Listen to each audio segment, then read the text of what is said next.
Celestial grow के फूलों ने अपनी रंगत खो दी और पेड़ों पर एक अजीब सी उदासी छा गई। राजकुमारी के हृदय में एक गहरा भय जागा।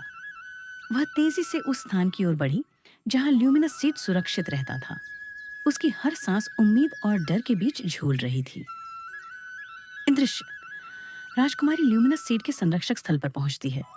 एक जादुई क्रिस्टल के नीचे जहां बीज हमेशा रहता था, अब केवल खाली जगह है।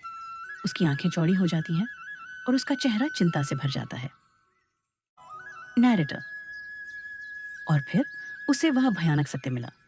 जहां ल्यूमिनस सीड को होना चाहिए था, वहां अब कुछ भी नहीं था। केवल एक खाली ठंडी जगह।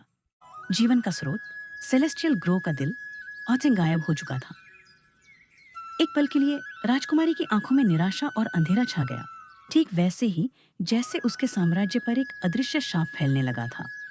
वह जानती थी कि अगर ल्यूमिनस सीड को जल्द ही वापस नहीं लाया गया तो सेलेस्टियल ग्रोव हमेशा के लिए अपनी चमक खो देगा और अंधेरे का शाप सब कुछ निगल जाएगा। यह सिर्फ उसके राज्य की बात नहीं थी, यह पूरी दुनिया के संतुलन की बात थी।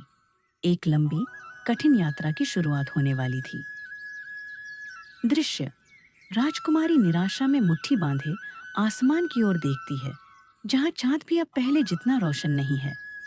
अंधेरा धुंध जंगल के किनारों से और भी तेजी से फैलता है। नैरेटर। लेकिन चांद की राजकुमारी हिम्मत हारने वाली नहीं थी। उसके भीतर एक नई रोशनी जल उठी, दृढ़ संकल्प की रोशनी। वह जानती थी कि उसे अकेले यह लड़ाई नहीं लड़नी होगी। उसे सहयोगियों की तलाश करनी होगी, उन लोगों की जो इस अंधेरे का सामना करने में उसकी मदद कर सकें।